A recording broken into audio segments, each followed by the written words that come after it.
सुदामा की दरिद्रता का कारण उनका लालच नहीं, बल्कि कुछ और था। सुदामा की दरिद्रता और चने की चोरी के पीछे एक बहुत ही रोचक और त्यागपूर्ण कथा है। एक अत्यंत गरीब निर्धन बुढ़िया भिक्षा मांगकर जीवन यापन करती थी। एक समय ऐसा आया कि 5 दिन तक उसे भिक्षा नहीं मिली। वह प्रतिदिन पानी पीकर भगवान का नाम लेकर सो जाती थी। 6वें दिन उसे भिक्षा में 2 मुट्ठी चने मिले। कुटिया पे पहुँचते पहुँचते उसे रात हो गई। बुढ़िया ने सोचा, अब ये चने रात में नहीं, प्रातःकाल वासुदेव को भोग लगाकर खाऊंगी। यह सोचकर उसने चनों को कपड़े में बांधकर रख दिए और वासुदेव का नाम जपते जपते सो गई। बुढ़िया के सोने के बाद कुछ चोर चोरी करने के लिए उसकी कुटिया में आ गए। चोरों ने चनों की पोटली देखकर समझा उसमें सोने के सिक्के हैं, अतः उसे उठा लिया। चोरी की आहट सुनकर बुढ़िया जाग गई और शोर मचाने लगी। शोर शराबा सुनकर गांव के सारे लोग चोरों को पकड़ने के लिए दौड़े। चने की पोटली लेकर भागे चोर पकड़े जाने के डर से संदीपन मुनि के आश्रम में छिप गए। इसी संदीपन मुनि के आश्रम में भगवान श्री कृष्ण और सुदामा शिक्षा ग्रहण कर रहे थे। चोरों की आहट सुनकर गुरु माता को लगा कि कोई आश्रम के अंदर आया है। गुरु माता ने पुकारा, कौन है?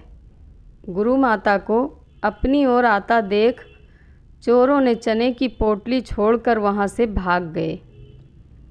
इधर भूख से व्याकुल बुढ़िया ने जब जाना कि उनकी चने की पोटली चोर उठा ले गए हैं, तो उसने श्राप दे दिया, मुझ दीनहीन असहाय के चने जो भी खाएगा वह दरिद्र हो जाएगा। उधर प्रातःकाल आश्रम में झाड़ू लगाते समय गुरु माता को वही चने की पोटली मिली। गुरु माता ने पोटली खोल के देखी तो उसमें चने थे। उसी समय सुदामा जी और श्री कृष्ण जंगल से लकड़ी लाने जा रहे थे। गुरु माता ने वह चने की पोटली सुदामा को देते हुए कहा, बेटा जब भूख लगे तो दोनों यह चने खा लेना। सुदामा जन्मजात ब्रह्मज्ञानी थे। उन्होंने ज्यों ही चने की पोटली हाथ में ली, सारा रहस्य जान गए।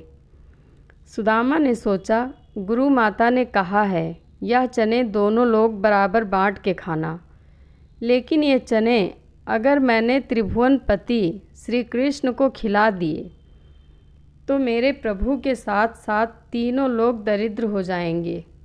नहीं नहीं, मैं ऐसा नहीं होने दूंगा। मेरे जीवन रहते मेरे प्रभु दरिद्र हो जाएं, मैं ऐसा कदापि नहीं करूंगा। मैं ये चने स्वयं खा लूँगा, लेकिन कृष्ण को नहीं खाने दूंगा। और सुदामा ने कृष्ण से छुपाकर सारे चने खुद खा लिए।